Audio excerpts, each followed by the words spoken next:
Hello and welcome to the Beef Edge, the Teagasc Beef podcast, for all your latest news, information and advice for Irish beef farmers. I'm Catherine Egan, and on this week's episode, I'm joined by Teagasc Nutritionist Joe Patton. Feed accounts for over 75% of variable costs on most beef farms. With consistent rainfall over the past 10 days, a lot of cattle have been housed around the country. I asked Joe what are the key things farmers need to focus on now. So Catherine, a lot of stock hitting the sheds at this stage. I suppose, look, based on our survey work that we would have done in the summertime, we would see that really the country as a whole is in good enough shape in terms of fodder availability. I'd say we have something around 5 to 10% surplus in the country, which is a good place to be, and that's across. That's north, south, east, and west are in good enough shape. But I suppose quality is one thing, Catherine, and quality is certainly another. And I think one of the biggest things we need to focus on when animals are hitting the shed at this stage is to really get a handle on what silage quality is like. So test your silage really, and I suppose then we can really start to see then what we need to do for the different classes of stock on the farm. So the first big job now really is just to get a handle on silage quality, and then see where we go from there. And how do farmers go about getting silage samples tested, and what does it cost? Well, look, I suppose you can speak to your individual advisor on that in terms of getting a good representative sample. But certainly, look, I suppose when pits are open, it's a case of taking a representative sample from. Basically, the old idea is like a W shape across the face of the pit. You're taking maybe, I suppose, a couple of kilos fresh weight is enough. Like you get a sample bag, your standard sample bags, or indeed, if you want to open a couple of bales and take some samples, take a representative sample out of them.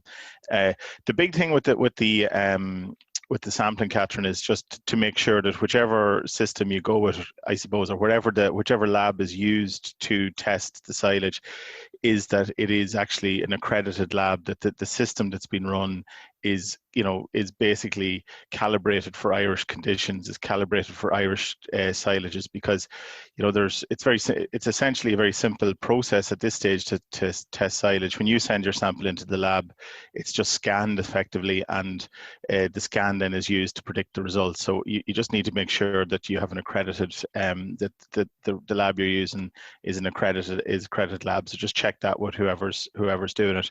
The standard sort of sample through Teagasc is costing about 35 quid to do it. So it's a few quid, but like at the same time, when you consider the amount of meal that's going to be bought, or the amount of stock that's going to be fed for the next 5-6 months nearly, I don't think it's a big cost at all. It could save you a few hundred quid at least over the winter period. So it's a good investment, I would say.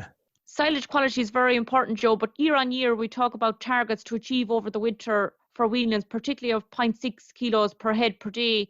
Yet on many farms, weanlings are coming out the following spring not much heavier than they went in.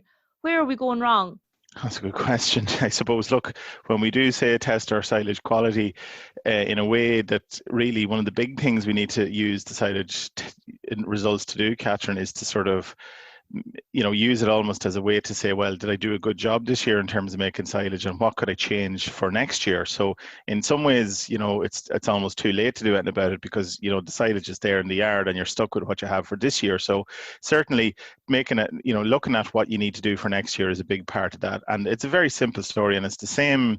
It kind of comes to the same all the time. It's really, if you're going to be feeding weanlings with it, or feeding freshly calved circular cows, or finishing cattle, the silage needs to be cut in May. That's the long and the short of it, really. It needs to be ready to cut in May. I think once you get into June silage or late June silage, you're in trouble in terms of quality. It's just inevitable. There's not a whole lot much more we can say about that. So I think really the thing is, May cut silage, leafy silage, is going to make the difference. Now, you mentioned there about targeting 0.6 of a kilo per head per day. So like, really, what does that mean? I suppose that's 20 kilos a month, if you want to look at it that way, for in simple terms. So basically you want your weanlings gaining 20 kilos a month is a nice moderate growth rate over the winter period. That's we talk a bit about compensatory growth and for animals being able to catch up. Like, I suppose if they're growing at 0.6 of a kilo, they'll definitely catch up in a couple of months out on grass. However, if they're growing at 0.2, or as you say, they're not gaining at all, they'll never catch that up really, and you're ending up with having to hold cattle for an awful lot longer to get them to the weight. So the 20 kilos a month really is the target. So with good silage, May cut silage, you're probably talking, a half a kilo to a kilo of a good quality ration.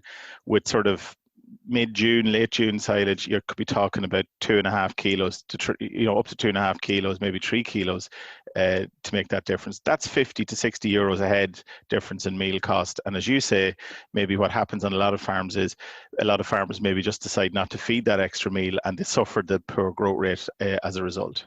I think you've hit on it there with regard prices for rations, and I think that's something that will dictate on a lot of farms what ration is going to be fed this winter. What should farmers be looking for when selecting a ration in the coming days? Yeah, I suppose that's the thing. The first thing we need to say really is that, we sort of need to say, look, we have to get the 20 kilos a month out of our weanlings, and if that's going to cost us a bit extra over the winter because of our poor quality silage, we need to do two things. We need, number one, to make sure that the quality of the silage improves for next year, and number two, as you say, is maybe look at the quality rations that you're talking about. Feeding. So as I say, we'll take that sort of, we'll assume between, it doesn't really matter whether it's good, if you're feeding good or bad silage, the quality of the ration needs to be good anyway. So whether it's a kilo or 2.5 kilos, you're still looking for quality. So we're talking high energy ingredients. So that's basically your sort of barley, I suppose, maize, beet pulp. Hulls can do a job there too, and you need a protein, obviously a decent quality protein source, distillers or soya, or even rapeseed, but probably distillers and soya. So that's going to come to sort of a kind of a high energy, sort of 16% ration with minerals included at, sort of 2.5% minerals included. That's what you're talking about. So high energy, which when we say high energy, we basically mean something that's going to be 0.95, 0.96 of UFL on an as-fed basis. That's what you're looking at, and really you're trying to keep the amount of poor quality ingredients in the mix to a minimum, Catherine. So a simple three-way mix, if you like, of something like barley, beet pulp, and distillers, or barley, beet pulp, and a bit of soya in it, plus the minerals. That's going to be a very useful ration that'll do a lot of jobs around the farm, I think. So the nutrient content of the compound feed is more critical than the actual individual ingredients that are being made up of the full compound. It is, yeah, and that's the thing. I suppose you do see a lot of coarse rations, and there's an awful lot of ingredients in them and that, but really what it comes to is that the quality, or the nutrient content. So basically your energy value, your protein value are really going to dictate the quality of the ration. So like, just for example, your high quality, let's take maize meal for example. On a dry basis, that's at 1.2, close to 1.2 units of energy. Something like maybe, cottonseed or sunflower or something like that, or even pollard, could be down at 0.8 of a unit. So there's nearly, when you think about that, for every ton of maize you're buying 1,200 units of energy. For every ton of the other stuff you're only buying 800 units of energy. So there's 50% more energy almost 50% more energy in the high quality ingredients. So, so cost per ton can be deceiving. Really, we should be looking at it at sort of cost per 1,000 units of energy. And often, most of the time, when you take transport into account and you take the need, it's going to cost as much to transport bad stuff as good stuff. The higher quality and the higher energy rations tend to win out, like over time. And they might be a bit more pricey, but you can get away with feeding less of them too for the same growth rate, which is important as well. And typically, concentrate feeds are purchased solely on the basis of crude protein content, which is really incorrect. We should be looking more at the energy basis then. Certainly, yeah. That's one of the things that's there in the,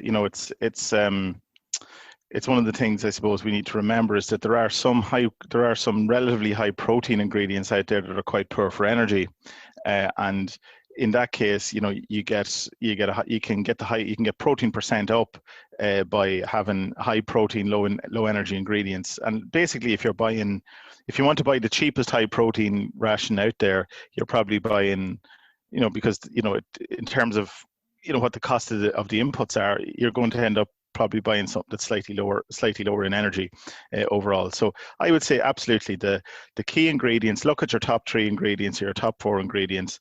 And that's what's really going to drive the composition and the quality. So protein percent, of course, you need, depending on your silage quality, obviously, as well. And that's what we have to remember too, based on our first look at the averages this year on silage, grass silage. There's a range of protein anywhere from 10% up to 15% in the silage. And, we often have people coming to us asking, what percent of protein should be in the ration I'm feeding? And when you ask the question, what's the level of protein in the silage, a lot of lads will say, I don't know. So you can't decide what protein you need in the ration until you know what protein's in the silage. So therefore you have to go back, and really it comes back to that thing of needing your test first of all to decide what you need to do. Is there a difference between the concentrate types being fed, whether it's a beef mix or a special or a home mix concentrates? It really comes down to the composition of the ingredients included, and it's something that I suppose I would always say to people, ignore the name and look at the label. People you can call it anything you like, special mix or intensive beef or whatever it might be called. It's, what's in the name really. It's what's on the label that counts. So we need to remember that. So it's relatively straightforward. Look at your first few ingredients. Has it got barley, maize, distillers, beet pulp, soya, hulls, I suppose. If they're kind of making up most of the first ingredients, more or less, you're in distillers, obviously. You're probably onto a good ration. If there's a big string, if there's a big long list of ingredients in it, I'd be questioning it, to be honest with you, especially for stock that need to perform well. Some farmers might be growing their own barley and balancing it with protein. What minerals would they need to be looking to include? Again, if they're feeding barley to young stock, for example, if it's their own barley and they're going with young stock, excuse me, you probably need a protein source in there as well, depending on silage quality. So it could be barley distillers or barley gluten, something like that, mixed kind of sort of 3 to 1, I suppose, something like that would do. And then you're looking at your mineral content as well. So you're looking at, generally speaking, you're going to have to put in a good quality grower mineral, which is basically calcium, phosphorus, your magnesium, plus your trace minerals as well. Now look at what's the rate of feeding. I suppose that depends on the composition of what's in the bag. So it's going to be in the 100 gram rate, or there, 50 to 100 gram rate, depending on the ingredients you're using. So I would say certainly the young stock will benefit from minerals. So your standard, as I say, your macro minerals plus your trace minerals, but really that the feeding rate of that depends on the composition of what's in the bag, essentially. And in relation to minerals for dry cows, is there a difference between dust or bolus or licks, or what should farmers be looking for now in relation to a good pre-calf mineral? It's a good question. Look, is there a difference? First thing is, we just have to remember, I suppose, that with minerals, there's 2 types of minerals, if you like, or 2 classes of minerals, I should say. You've got your major minerals or your macro minerals, I suppose, and those are you need to feed those in quantities of grams per day, right? So that's grams per day. That's like 20 grams or 25 grams or in and around that scale. So that's like, it's almost like it's visible. You could see it. You'd see it on the plate, if you like. So that's quite bulky. And then you've got your trace minerals as well, which would be stuff like your selenium, your copper, iodine, cobalt, manganese, those type of things. They're needed in very, very tiny quantities. They're in milligrams per day, so they're very, very small. You can cover the trace minerals using a bolus, okay, because of the size of them, but you couldn't cover the cows, for example, with magnesium, which is an important one, using a bolus. So you would have to dust that or offer that through the water or as a dusted mineral, okay? So just to make that clear, that we've seen that on some farms where they would say, well, I bolus the cows and therefore I thought I was covered for minerals. You're covered for the trace minerals, but you probably might need a bit of, depending on silage quality, you might need a bit of mag and phosphorus as well. My preference has been, I suppose, when cows are inside on silage, dry cows in on silage, I suppose, just my preference, I suppose, is really that just a dusted mineral is as handy as anything, because it covers you for the major minerals and it covers you for the trace elements as well. And it's kind of a one-stop shop really for everything. Joe, we often forget about other issues at housing that can impact performance. Why is it we can have great quality silage, but stock aren't achieving the 20 kilos again per month over the winter? Yeah, look, I think there are certain issues, certainly, Catherine. I suppose housing, ventilation, and obviously dosing and parasites as well. They have to be accounted for, and it's probably something that's worth a chat with your individual advisor, maybe to do the calculations. Basically, look at the space allowance, look at the ventilation as well.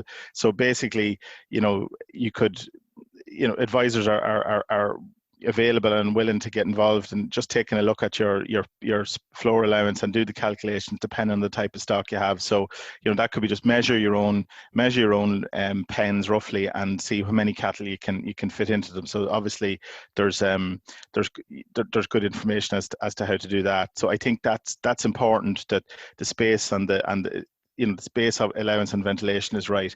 Obviously, for your advisor, and probably certainly for your vet as well, that the parasite question has to be certainly covered. So you're assuming that those are correct. Obviously, water as well. Good access to clean water, not just water, but obviously a good supply, plentiful supply of clean water, obviously is critical too. But I would have to say that. With all those things taken into account, right, and from what I've sort of seen around the country for a few years now, that there's plenty of people with excellent facilities, plenty of excellent sheds out there, plenty of excellent management. Cattle are well done in terms of dosing, etc., etc. People have got better with facilities too. I still come back to that idea that the biggest limitation on farms by a long way is silage quality. I think it's by far and away the biggest issue that's out there, because I see plenty of times where you've got, healthy cattle in good sheds not thriving, and it's really down to the quality of silage in front of them that was made the 20th of June last year, and not enough supplementation to keep them moving. That is certainly, to me, is the big problem at a general level. Some great advice there, Joe, particularly starting off with farmers now needing to get their silage tested, following up with balancing the ration for energy and protein. Thanks for joining me on the show. Thanks, Catherine. That's all for this week's episode, and my thanks to Joe for joining me on the show. You can catch up on all other shows and interviews from the Beef Edge podcast on the Teagasc website at teagasc.ie, or you can listen on Apple and Google podcasts as well as Spotify. Don't forget to rate, review and subscribe so you never miss a show. For all other updates from our beef programme, keep an eye on our Twitter and Facebook pages. Until next time, I'm Catherine Egan, and thanks for listening.